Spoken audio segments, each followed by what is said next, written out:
Well, good morning, everyone. It's an honour to be starting this workshop off, and I should begin by thanking the organisers for the invitation and for organising the whole day.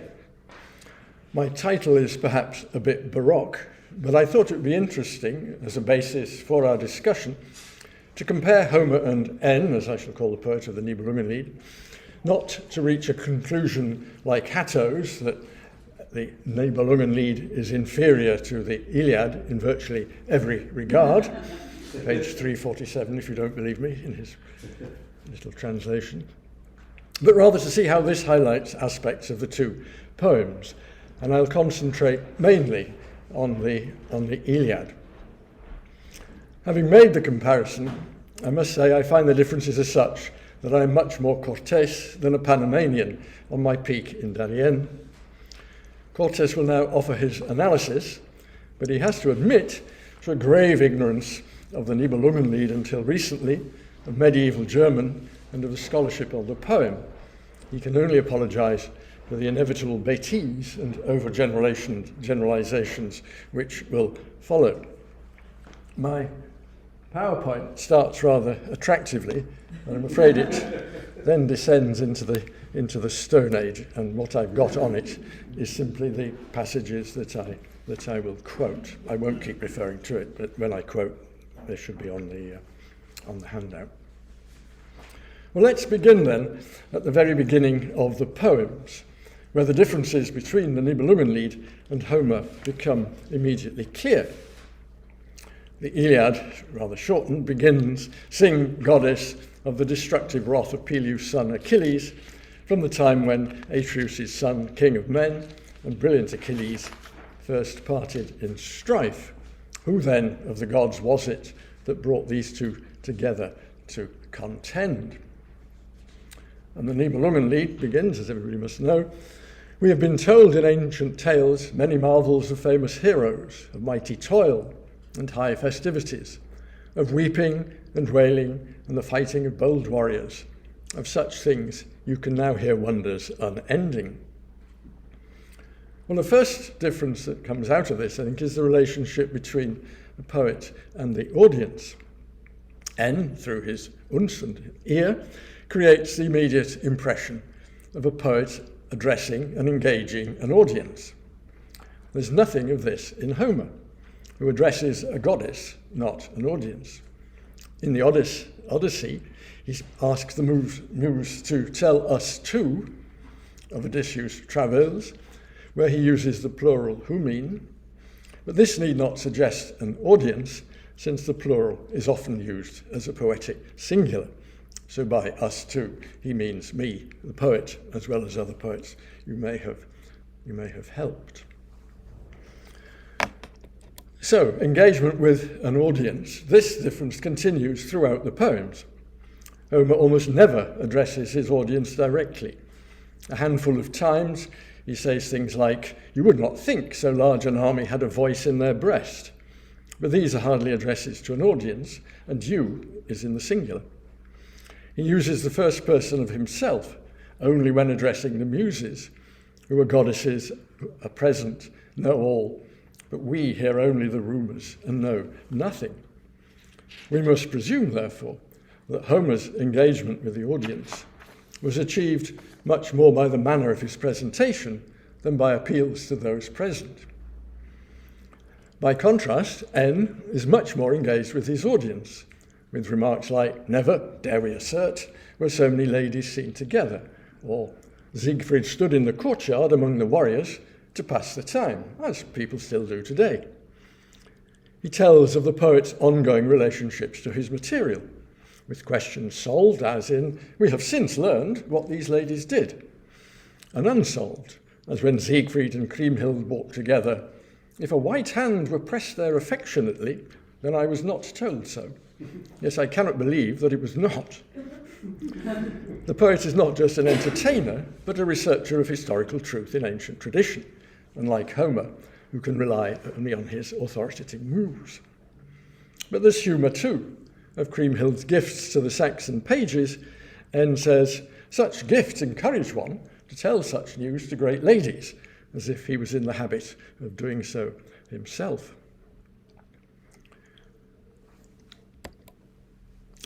Both poets make personal judgments on characters, but N does this much more than Homer, who is usually very brief.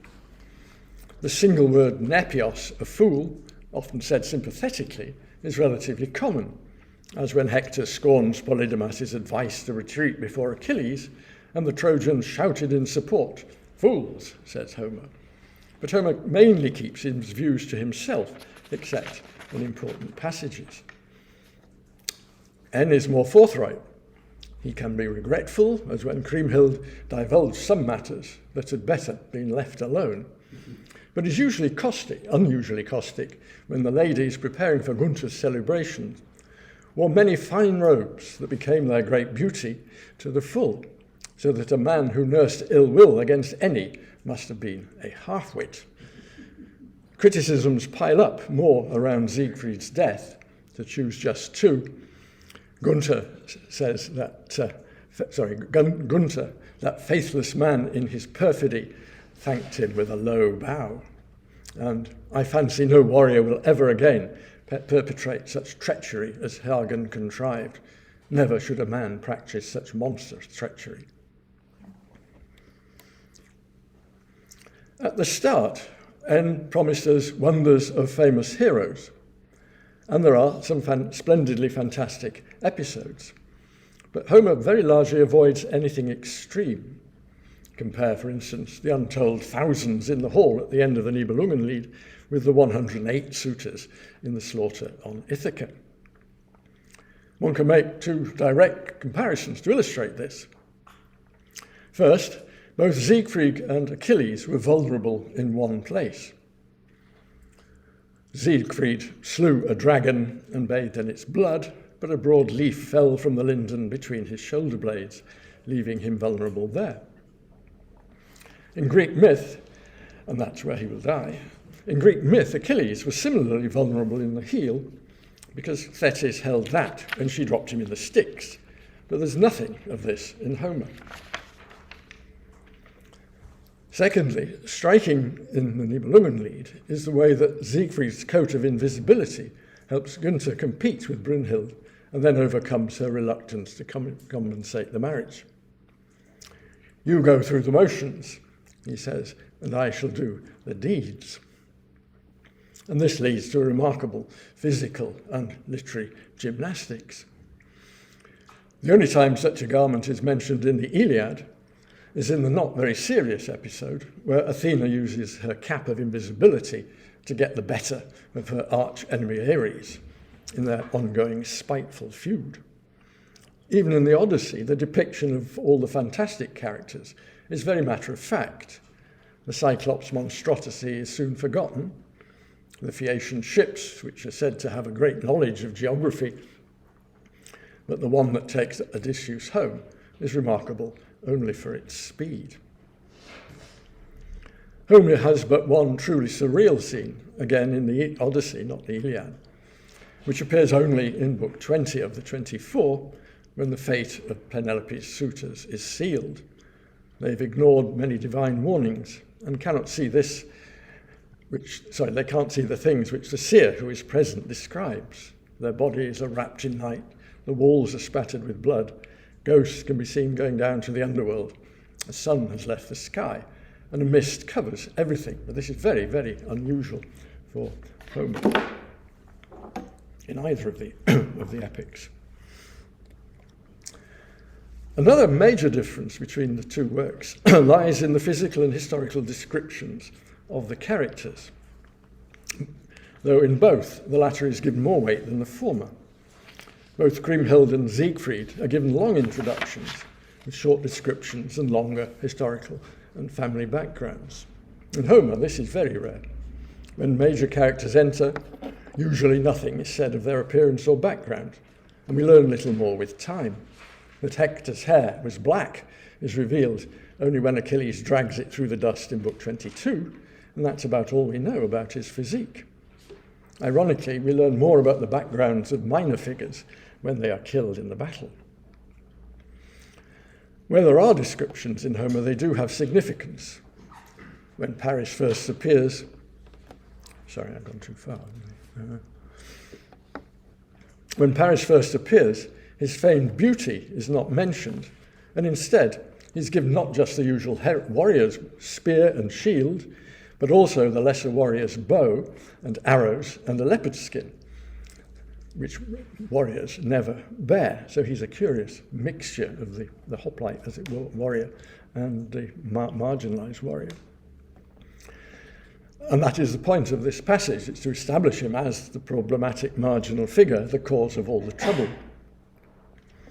More strikingly, of Helen's fabled beauty, we hear almost nothing. And it's not only characters who are seldom described in Homer. Scenery is seldom remarked upon. The flora on the banks of the Scamander are listed, but only to be burned by Hephaestus rescuing Achilles from his fight with the river. Description of language is rare, but again given to a purpose. As Hector is chased by Achilles prior to his death, they pass the hot and cold springs that feed the Trojan lavoir, where the wives and fair daughters of the Trojans used to wash their bright garments in the past, in the time of peace, before the sons of the Achaeans came, which shows that Hector's death means this cheerful everyday activity will never happen again. Things are, of course, very different in the Nibelungenlied, where there is constant, colourful evocation of the scenes. What strikes the Homerist is the constant use of superlatives about people and things. Kriemhild is so fair that none in any land could be fairer. Her noble person was beyond all measure lovely. Such graces did the young lady possess that she was the adornment of her sex. One has a permanent sense that this is a world where everything is glorious, wealthy, and mythical, the characters of mere superhuman status, just as is the case in other medieval epics like Chrétien de Troyes' Arthurian romances and the Chanson de Roland, and also, even later, in Madame de Lafayette's La Princesse de Clèves, all very un-Homeric. At the same time, all of this glorious detail is often not there just for its own sake, which would have risked overload. The audience is constantly asked to pay attention to and appreciate everything that happens. Thus, in Book 10, how Grunhild was received in Worms, many of the short descriptive passages are followed by some form of authorial intervention. As the boats approach the shore, N tells his audience, "Now hear how the noble Queen Wote rode with her maidens." He also apologizes for the lavish style. Never, dare we assert, were so many ladies seen together and at so great a reception. Bohorts are formulaic in such scenes, but the many written in this passage are justified as an honour, which it would have been discourteous to deny her. Well, if Homer is sparing in straightforward descriptions, he makes much use of the extended simile, where the vehicle contains much not directly relevant to the tenor. This is not, I think, found at all in the Nibelungenlied. In Homer, such similes mark significant moments, most spectacularly when the Greeks first advance, where the 4 similes covering 30 lines of devastating fire, flocks of birds, flies round the sheepfold, and goat herds mustering their animals. And this is then followed by comparisons of Agamemnon to 3 deities. And these similes are often also found, particularly in battle scenes, where they offer respite and variation. In the Nibelungenlied, as far as I could see then, there are only a very few fairly simple similes. The most striking is perhaps Siegfried stood there handsome as though limed on parchment with all a master's skill. The difference can be seen, say, in the astronomical similes. The simple, now lovely Kriemhild emerged from the dawn from dark clouds. She outshone many good ladies as the moon the stars, contrasts with Homer's description of Achilles as looking to Priam like Sirius, the star that cometh forth at harvest time, and brightly do his rays shine amid the host of stars in the darkness of night, the star that men call by the name the dog of Orion. It is the brightest of all, yet it is also a sign of evil, and brings many fevers upon wretched mortals. Excuse me.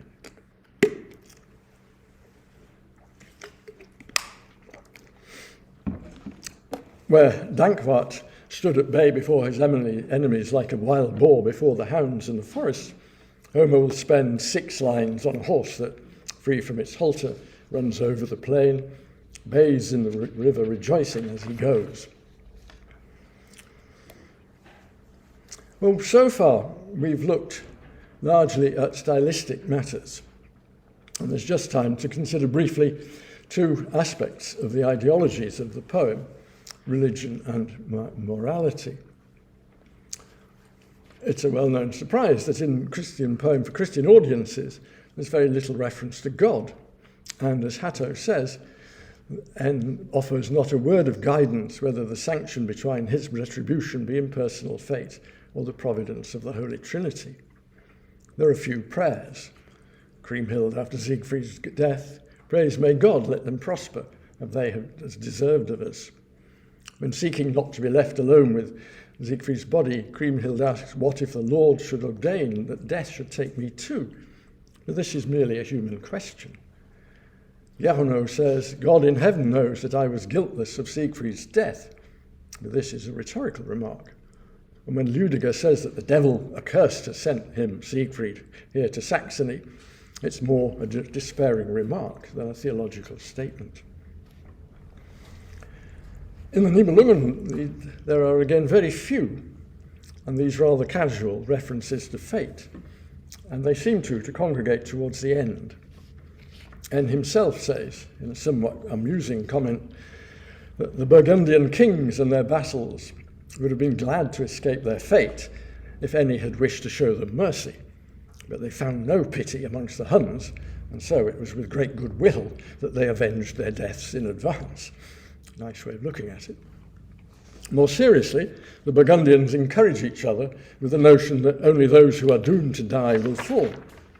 And it was not destined to happen that Hagen was to enjoy the Nibelungen's treasure he threw in the Rhine. In Homer, of course, the gods play a big role, and fate is regularly referred to, and there are very problematic questions of how exactly it operates and how the will of Zeus relates to it.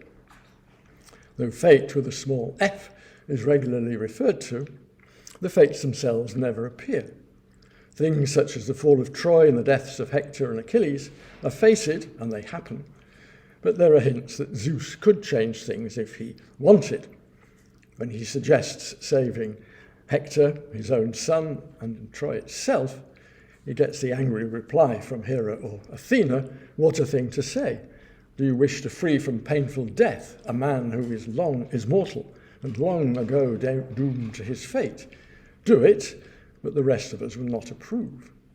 He backs down, but it's a nice question whether he does so, because the ends are fated, or whether it's to avoid the repercussions of going against the wishes of powerful gods like Hera, Athena, and Poseidon.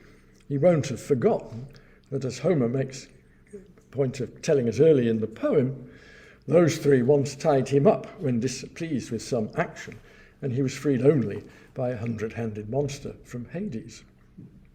So again, a very different view of fate in the 2 poems.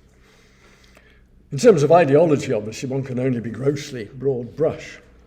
If it's fair to call Nibelungenlied essentially a moral poem with pride, vengeance, treachery and arrogance all published condignly, this is not true of the Iliad. Troy scarcely deserves its destruction because Paris chose Aphrodite over Hera and Athena, but the goddess will have their revenge, despite the fact that Troy's altars are always full.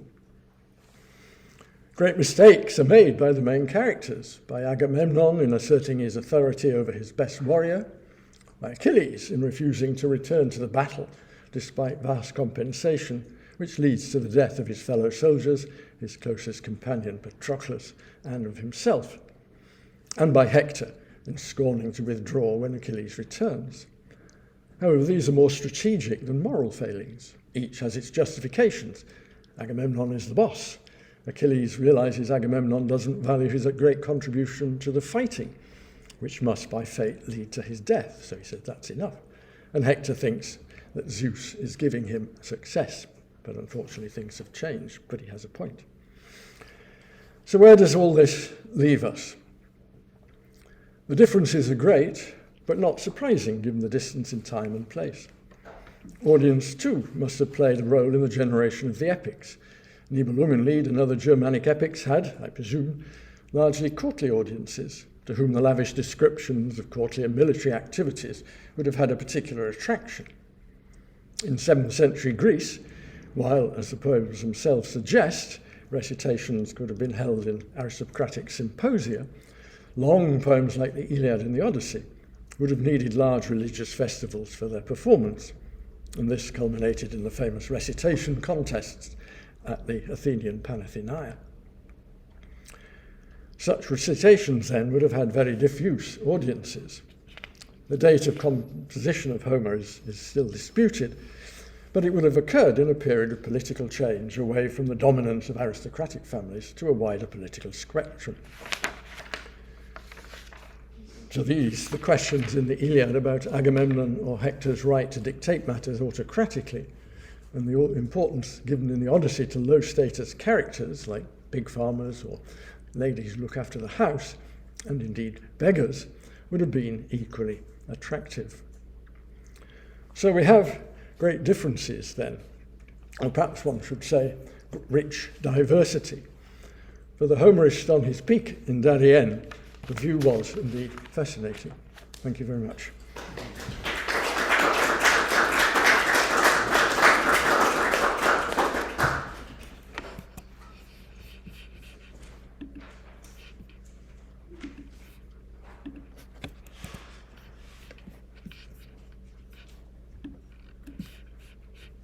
I just say setting up there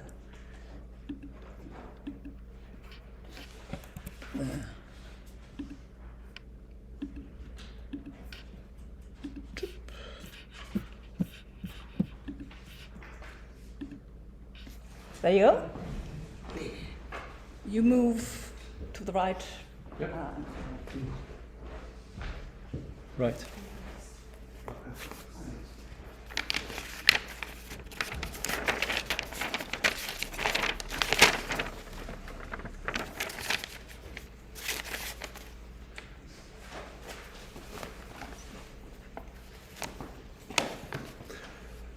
Johann Heinrich Fuseli was born in 1741 in Zurich. He belonged to a family of artists.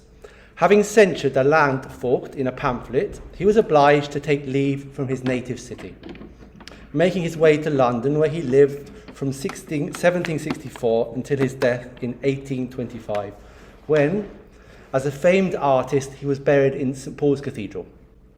The only significant interruption to his London domicile took place between 1770 and 1778, as he resided in Rome in order to deepen his knowledge of that art for which he had previously had no formal training, having attended as a young man a school of theology. In 1765, aged just 24, Fuseli published in London an English translation of Winckelmann's Gedanken über die Nachahmung, the Bible of burgeoning neoclassicism, according to which the only way to be great, indeed inimitable, is by way of emulation of the ancients. Fuseli revered the classics. Indeed, every day, following breakfast, while under the hands of his hairdresser, he would peruse Homer in ancient Greek. Every day, he'd read it in Greek. In many respects, his art mirrors the neoclassical movement. Here, the artist is moved to despair by the greatness of antiquity. At the same time, in Fuseli's drawings and paintings, romantic inclinations clearly surface. Here, a lady at a window looking upon a stormy sea. Typically, Fuseli, the most literate of all European artists, illustrated works of literature, especially epic and theatre, including Homer, Virgil, the Nibelungenlied, Dante, Spenser, Shakespeare, Milton, and Wieland. In order to provide a short overview of Fuseli's aesthetics, 4 works may be briefly cited. His visionary Nightmare, in the Detroit version, that work which through engravings made Fuseli into an overnight star. Titania caressing bottom with a donkey's head, based on Shakespeare's Midsummer Night's Dream. This is my favourite, really, work by him. Silence, embodying the searing pathos of Fuseli's expressive technique. And The Ladies of Hastings, which once again emphasized the oniric qualities of the painter. Fuseli's father sent him to Zurich's Collegium Carolinum, where he studied under Johann Jakob Bodmer. Bodmer was not only a translator of Milton and Homer, destined to be two guiding lights in Fuseli's future career, he also deserves to be dubbed the principal advocate of the 18th century rediscovery of German medieval poetry. In 1746, he had already surveyed the Manesse Codex. Some years later, in 1755, the manuscript C of the Nibelungenlied came his way. Bodmer's first remark, it is a sort of Iliad. In 1757, he published Kriemhilden Rache und die Klage, offering solely the last third of the Nibelungenlied, but including the Klage. The insertion of the latter was justified through a parallel with the Iliad, there being similarities with the final book of... that's the addition. The insertion of the latter, the Klage, was justified through a parallel with the Iliad, there being similarities with the final book of Homer's epic, where, in fact, Andromache, Hecuba and Helena voiced their laments. A decade later, in 1767, in the second volume of his Calliope, immediately after printing a partial translation of the Iliad, there appeared Die Rache der Schwester, a version in modern German hexameters of the prior Kriemhilden Rache. It was thus, most likely, Bodmer who implanted in the mind of Fuseli the notion of a thematic nexus uniting the Iliad and the Nibelungenlied. The relationship between Bodmer, remember, the discovery of the Nibelungenlied, and Fuseli, its first and finest illustrator, has every right to be labelled one of the most significant dialogues within Enlightenment German culture. For Bodmer's 1765 edition of the Noachide, in 12 books, Fuseli was to supply 8 illustrations. Within his classic 1831 biography of Fuseli, John Knowles recollects, and I'm quoting, "In 1781, Fuseli painted a picture representing an interview which took place in 1778 between him and his aged tutor Bodmer. In this, Fuseli is sitting in an attitude of great attention, and Bodmer apparently speaking. The subject of the conversation may be supposed to relate to philosophy or literature, from the bust of a sage which is placed upon the mantel of the room. This picture he sent to Zurich as a present to Solomon Escher, a friend of his, and a near relation of Bodmer." End of the quotation. The painting is without doubt one of Fuseli's best-known works. It is noteworthy that the well-informed Knowles, the biographer, makes no reference to Homer in connection with the bust of a sage, although today many tend to identify the sculpture precisely with the author of the Iliad. Regarding Fuseli's esteem for Bodmer, there can linger no doubt. In a letter dating from 1770, he was to claim that in his eyes, the editor of Kriemhilden Rache was the greatest of all German poets. Still, it is important to deal critically with this famous double portrait. Gerd Schiff, in his masterful catalogue of Fuseli's oeuvre, notices in the younger intellectual's gaze a cautious attitude towards the opinions expressed by Bodmer. Even, says Schiff, opposition. The painting exemplifies, in short, the position of a stalwart thinker, confident enough in his ideas so as to feel no awe before the experience of elder generations. Respect, not subordination, takes centre stage. Before proceeding to look at Fuseli's illustrations of the Nibelungenlied, with special reference to Homeric associations, something should be said about Fuseli's lyric poem, Der Dichter der Schwester Rache. The anonymous poet of the Nibelungenlied, designated via Bodmer's publication Die Rache der Schwester, journeys in this poem to a poet's paradise, itself enraptured by Milton. In this heaven sits Bodmer too, the erstwhile singer of Noah. Ja, ihm danken wir es, dass in Siegfried ein besserer Achilleus wieder vom Grab erstand. Bodmer rediscovered the Nibelungenlied. Siegfried is better than Homer's Achilles from a religious, ethical standpoint, being a Christian and immune to bouts of destructive rage. Homer is nonetheless the Nibelungen author's ideal Meister. Die Funken homerischer Geister wehen in des Nibelungens Nacht. The sparks of Homeric souls twinkle in the Nibelungen's night. Kriemhild being a case in point. Fuseli's earliest illustration of the Nibelungenlied dates back to 1798 and focuses on Siegfried and Kriemhild. There followed, in the spring-summer of 1805, a considerable number of drawings carried out in Purser's Cross in Fulham, where Fuseli's friend Joseph Johnson lived. According to Schiff, had the series of drawings from 1805 not remained in a fragmentary state, they might well have represented Fuseli's masterpiece. Precisely what led to this surge of interest in the Nibelungenlied in 1805 may be debated.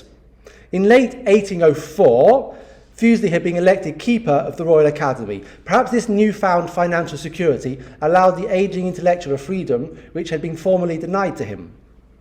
It ought furthermore to be noted, as the same Schiff once did, that Fuseli's illustrations follow hot on the heels of August Wilhelm Schlegel's influential Berlin lectures from 1801 to 1804, which had elevated the Nibelungenlied to the status of German national epic.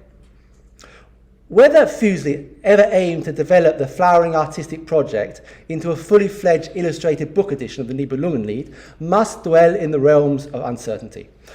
Whatever the case may be, from 1798 up until around 1820, he was to produce around 20 highly original illustrations, variously inspired by aspects of the medieval poem, be it drawings with pen, pencil or brush, with or without wash or watercolour, be it classic oil paintings. Several of these of extraordinarily diverse in their technique and style may be classified amongst his outstanding works. Our analysis may commence with a leaf recently examined by one of the leading scholars on the Nibelungenlied, Joachim Heinzler. The one side of it, showcasing Fuseli's manneristic penchant for Michelangelesque anatomy, exhibits Siegfried. His name is significantly written in Greek letters, who, being pierced by Hagen's spear, hurls his shield upon his dreadful foe. The date reads, Charlton, 5th of July, 1805. On the other side, same piece of paper on the other side, just as significantly, there appears a tracing, of the same figure, accompanied by verses from book 21, of the Iliad concerning Achilles' skirmish with the Trojan river god Scamander. Coherently enough, Siegfried, on the other side, has been transformed into the overarching Homeric hero. Incidentally, elsewhere, Fuseli would depict Achilles fighting it out with the Scamander. That's the river, that's Achilles fighting out. In the next drawing, Siegfried makes his preparations to bathe in dragon blood. As well as the date Purser's Cross, May 1806, Fuseli supplies the pertinent text of the Nibelungenlied. See it? Stemming from the first complete edition, read by another man hailing from Zurich and educated by Bodmer, Christoph Heinrich Müller. Der Nibelungenlied, ein Rittergedicht aus dem 13. oder 14. Jahrhundert, had in fact come out in 1782 and proved to be Fuseli's main textual source for his illustrations. Here it is possible to make out, badete sich in dem Bluta sin huat wat horni. I'll translate that. He bathed in the blood, his skin came to resemble horn. Siegfried's body does not seem especially manly and heroic. His torso, vaguely feminine. His hair also appears at the least androgynous. Opportunely, Schiff quotes from Winkelmann on beauty. Dieses Ideal besteht darin, dass sie, die antiken Künstler, die Formen einer Jugend von längerer Dauer im weiblichen Geschlechter, der Männlichkeit eines schönen Junglings einverleibeten. I.e., this ideal consists in the fact that ancient artists annexed the form of a long-lasting youthfulness in the female sex to the manliness of a handsome youth. Here now, the first the very first Nibelungenlied illustration, dating back, as I already said, to 1798. Based on Schiff's description, Kriemhild sits perched on a rumpled bed, fitting a fashionable shoe, whilst Siegfried, astonishingly, brings her on a tray a cup of hot chocolate. Kriemhild looks quite the elegant late 18th century lady. Siegfried, rather more medieval and conventional. In the bottom right, the names are spelled in the Greek alphabet. Siegfried.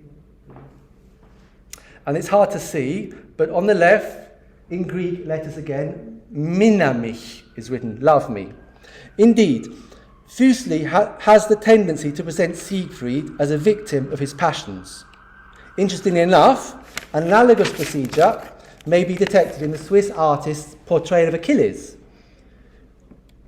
Here he is seen in a dream as he reaches longingly for the shade of Patroclus in Iliad 23 verses 99 to 101. Move one further because in between it moved back.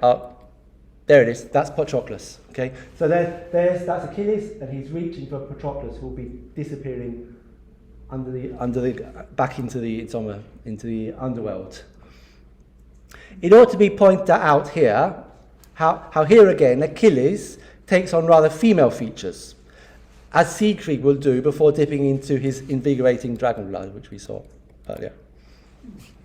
It has already been stated how fond Fuseli was of dreams and visions. In this context, it is necessary to cite what is generally held to be the best drawing of the Nibelungen series. We've already seen it, yeah?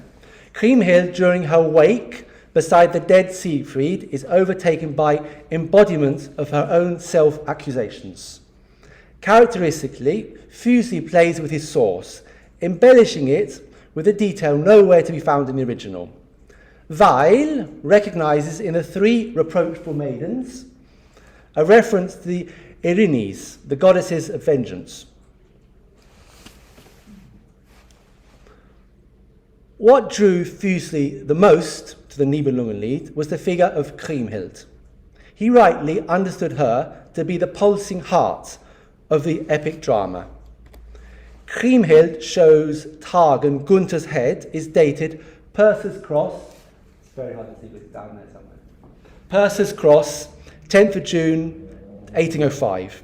Kriemhild's bodice looks faintly medieval. With her flowing tresses and coronet, she becomes quite the femme fatale. The luckless Hagen, chained naked to the wall, has a distinctly classical air about him.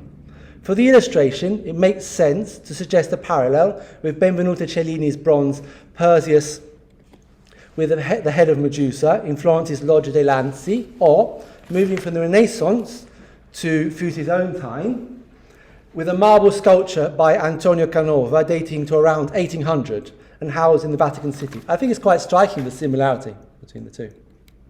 Although in the one case it's a lady, in the second a man. But it's an interesting mixture of classicism, romanticism, and other things. By way of a conclusion, Fuseli was the first illustrator of the most original of all German medieval epics. Thanks to the influence of his teacher Bodmer, he linked his visual interpretations with Homeric and classical substance, especially in connection with Achilles. Successive gifted illustrators of the Nibelungenlied would include the Nazarene artist Peter von Cornelius, in the context of a German national perspective far from Fuseli's aesthetic, and, within the Art Nouveau style, Josef Sattler and Karl Otto Checker. But the most brilliant of them all was to be that artist from Zurich who, in his aphorisms, once declared, "Genius either discovers new materials of nature or combines the known with novelty." Fuseli opted for the latter.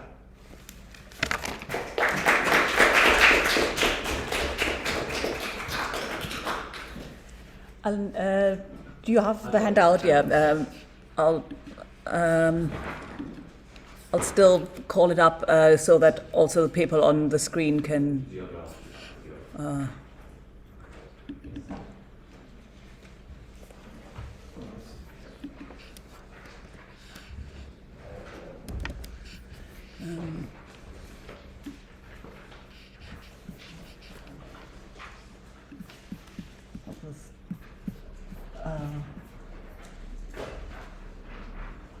probably have it like that, so that Yeah, they can look at the. yeah. Oh no, yeah.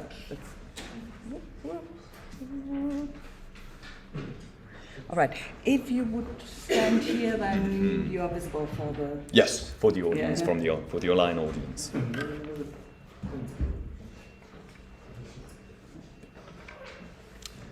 Right. Thank you very much for having me here at this workshop. We're going to talk about the role of women and female characters in Homer and the Nibelungenlied.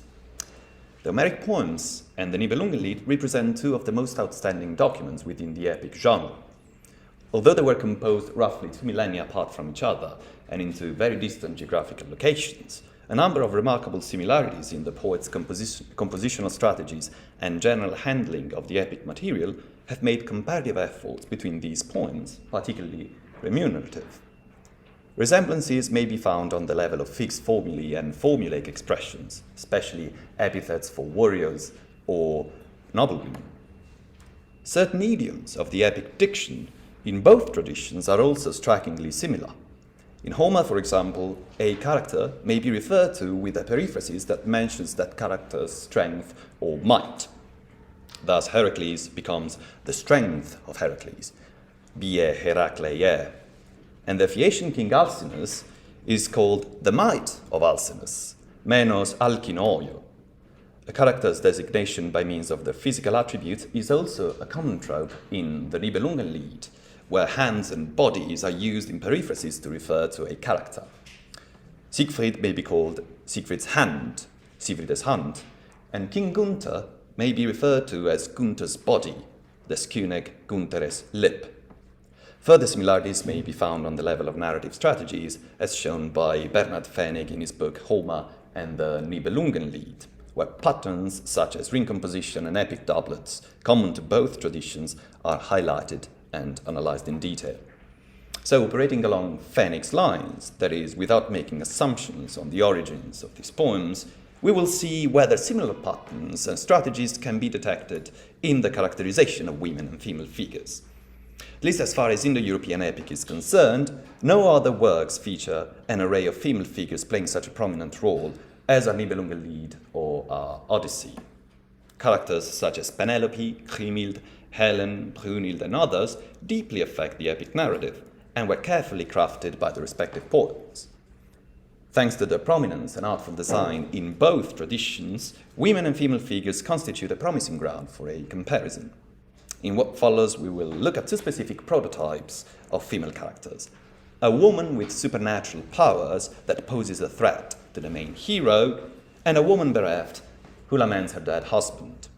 Our focus will be first on Homer, Circe, and Brunhild from the Nibelungenlied, and then we will move on to Andromache and Chrimhild. Our aim is to attempt to answer a specific question.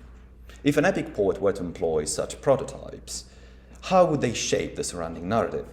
What kind of message would they try to get through to their audiences?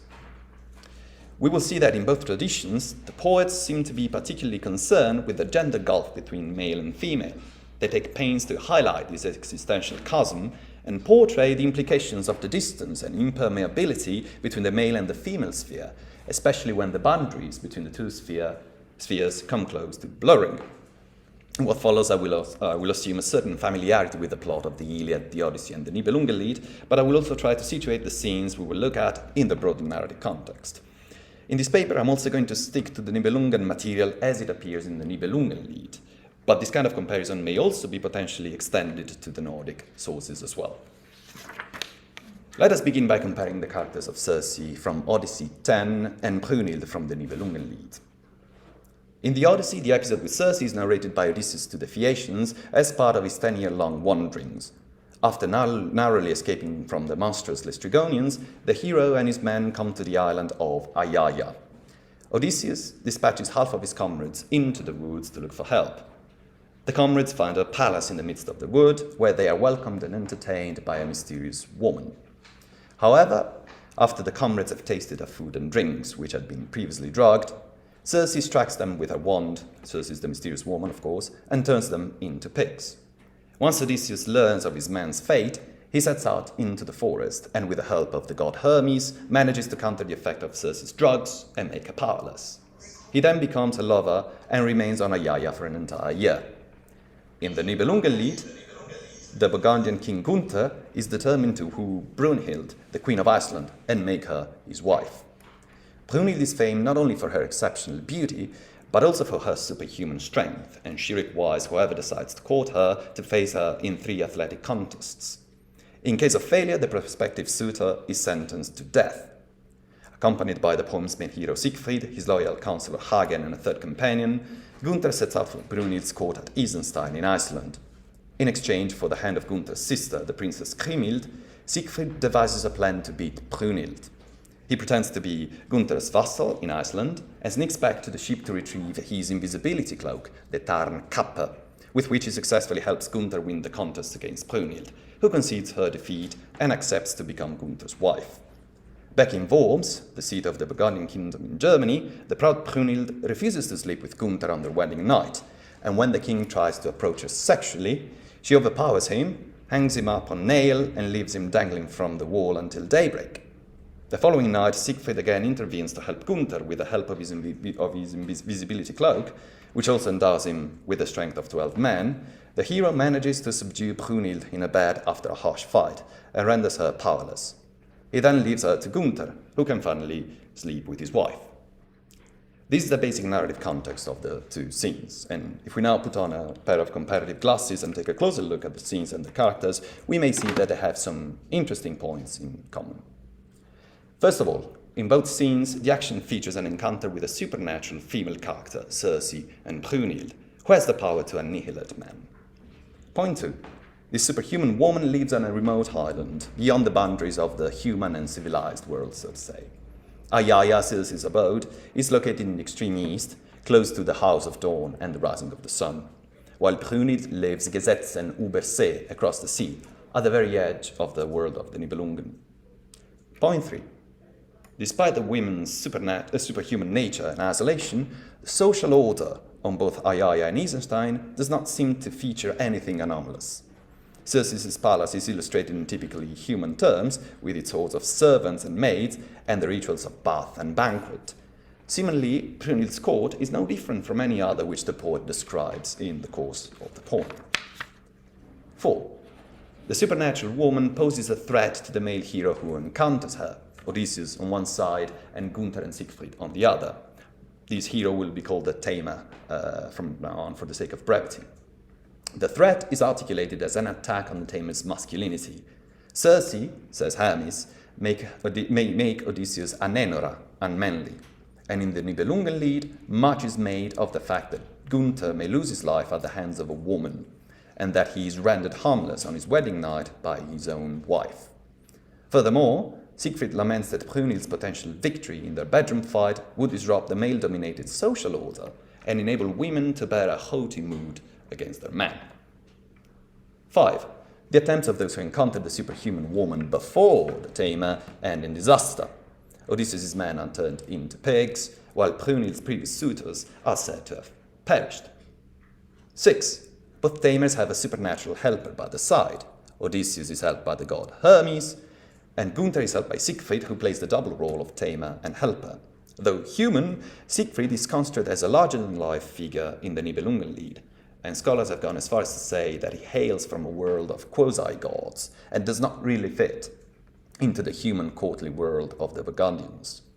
His invulnerability and invincible strength make him an almost superhuman figure and align him with Brunhild's mythical and supernatural world. He's thus a plausible counterpart to the Odyssean Hermes. 7. The woman's supernatural powers are checked by magical items in both sequences. Odysseus uses the magic plant Molly as an antidote against Circe's drugs, while Brunhild's strength is curbed by Siegfried's Tarnkappe. Finally, 8. In the end, both women are tamed by means of violence, as Odysseus threatens Circe with a sword, and Siegfried physically overpowers Brunhild. And the sequences end with a sexual encounter between the tamer and the woman. Although the resemblances are remarkable in both quality and quantity, it is also important to point out the differences between the two narratives. Perhaps the most important one concerns the consequences of the tamer's final submission of the supernatural woman. In the Odyssey, Circe loses none of her powers as a result of Odysseus' assault and simply becomes more amicable towards the Greeks. This shift could still be interpreted as a reassuring step back towards gender normality for the male-oriented culture that produced the poems, as even Circe, once she is sexually possessed by the male Odysseus, begins to behave more along the lines of the traditional female model. But still this cannot be compared to Brunhild's fate. After Siegfried takes away her girdle and ring in the aftermath of the bedroom fight, and after her lovemaking with Gunther, Brunhild loses her supernatural strength and is fully incorporated into the courtly world of the Burgundian kingdom, to the point where scholars have talked about a normalisierung, a normalization of Brunhild, as a result of her athletic and sexual subjugation. Other differences are present in the motivations that drive on our narratives. Gunther and the Burgundians actively seek out Brunhild with the aim of courting her, while Odysseus and his men land on Ayaya by chance. And finally, Brunhild's physical prowess has no counterpart in Circe, and indeed fruitful comparisons with other female figures from Greek myth have been made, such as the one between Brunhild and the Greek Amazons. But despite these differences, the two narratives and the two female characters have many structural elements in common, and are fundamentally concerned with the gender-based threat of a woman who has the potential to make a man an unman. Let us now move on to a different scene and to a different pair of female characters. You. Yeah. Just move the other way. Yeah. Yes. Come on. Yeah, this one. Yeah. There we go. In what follows, we will take into account and compare two specific narratives from our poems. On the one hand, the conversation between Hector and his wife Andromache in Iliad 6, in connection with Andromache's lament in books 22 and 24, and on the other, a similarly intimate scene between Siegfried and his wife Kriemhild in Adventure 16 of the Nibelungenlied, together with her lament for her dead husband in Adventure 17. The Hector and Andromache scene takes place in the middle of the first day of battle. Seeing the Trojan army in dire straits, Hector is urged to temporarily leave the battlefield and go into the city in order to urge the Trojan women to appease the goddess Athena. Hector obliges, and in Troy he meets with his mother, his brother, and finally, just as he is about to exit the city gates, with his wife Andromache. In the deeply emotional conversation that follows, Andromache attempts to restrain her husband from continuously risking his life in the front ranks, while Hector retorts that it is his foremost duty to defend Troy and its people. As a consequence of his resolve, Hector will indeed die 3 days later at the hands of Achilles, and the bereft Andromache will mourn her husband first from the walls of Troy in Book 22, and then, after her husband's body has been recovered, more solemnly in the ritual lament of Book 24. In the Nibelungenlied, Kriemhild similarly attempts to refrain her husband Siegfried from participating in the hunt, which will result in his murder. As a result of a quarrel between Queen Brunhild and Kriemhild, the latter's brother Gunther has been convinced by his counselor Hagen to take the life of Kriemhild's husband Siegfried. Hagen, to whom Kriemhild has mistakenly revealed Siegfried's only vulnerable spot between the shoulder blades, has concocted a plan to kill Siegfried in the context of a hunting trip. Tormented by misgivings, Kriemhild then tries to persuade her husband not to take part in the hunt. However, Siegfried will not heed her warnings and dies at the hands of Hagen in the final part of the chapter. Kriemhild will then pitifully lament her husband in Adventure 17. Now, let's see the points of contact. 1. In both narratives, the action centers around a husband and a wife who possibly represent the most harmonious couple in their respective poems. Alone of all the Iliadic heroes, in Book 8, Hector recalls his wife's loyalty and dutifulness even in a battle context, when he mentions that his wife has taken care of his horses, and proudly boasts that he is Andromache's husband. Similarly, Kriemhild's feelings for Siegfried are so intense that even decades later, she is willing to take revenge on her brothers for his murder. 2. Both Andromache and Kriemhild fear for their husbands' lives and try to persuade them not to take part in a peculiarly male-centered activity, warfare or hunting. 3. In both scenes, the pathos is announced by the fact that both women burst into tears before their pleas, and both men display their affection by physical gestures, such as caresses and embraces. 4. In the course of the overall narrative, both Andromache and Kriemhild intervene into the sphere of warfare, which is of course a male prerogative. Andromache recommends that Hector muster the Trojan army in the vicinity of the fig tree before the walls, where the Greeks have concentrated their attacks. She's famously rebuked by Hector, who urges her to take care of the traditional female duties within the household.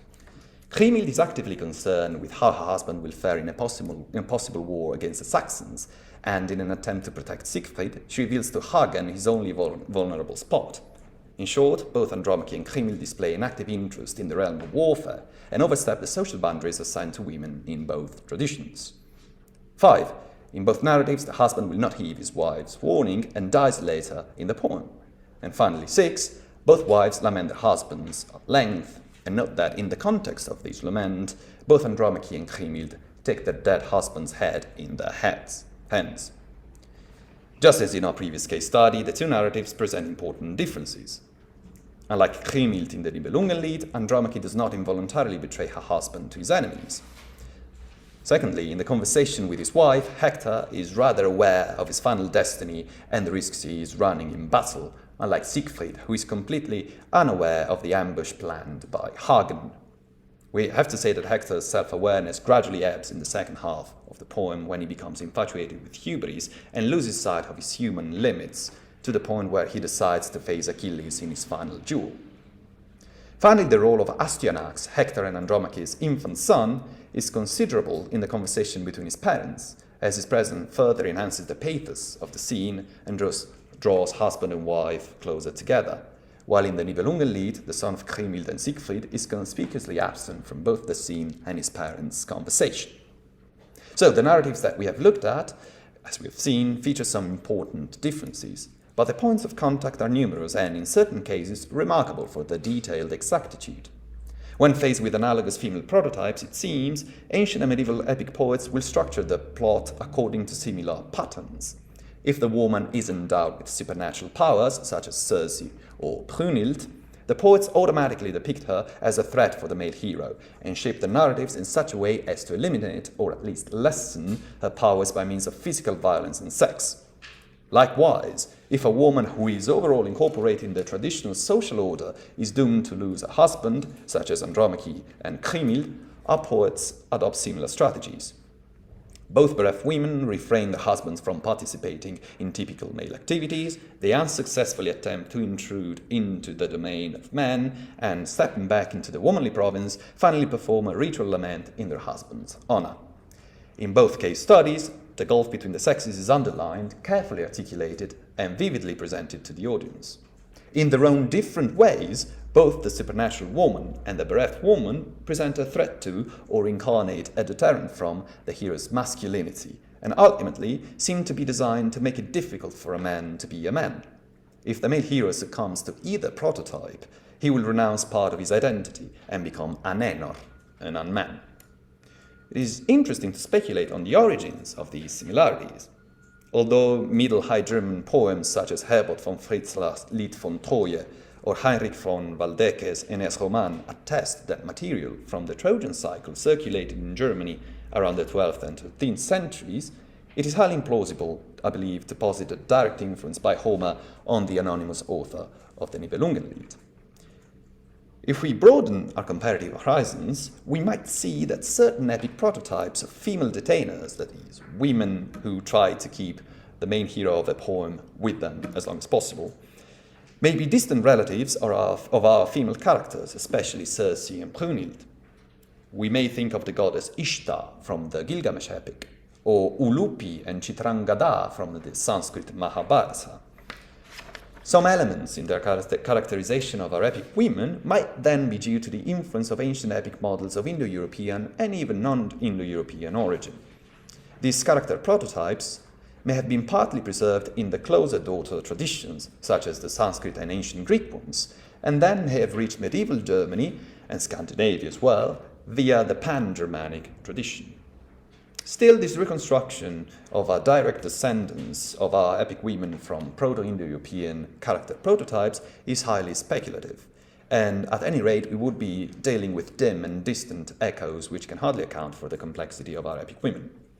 On the whole, it seems more plausible that epic authors who belong to a generally misogynistic and male-oriented society, such as Homer or the Nibelungenlied poet, naturally employed similar strategies in the depiction of their female figures.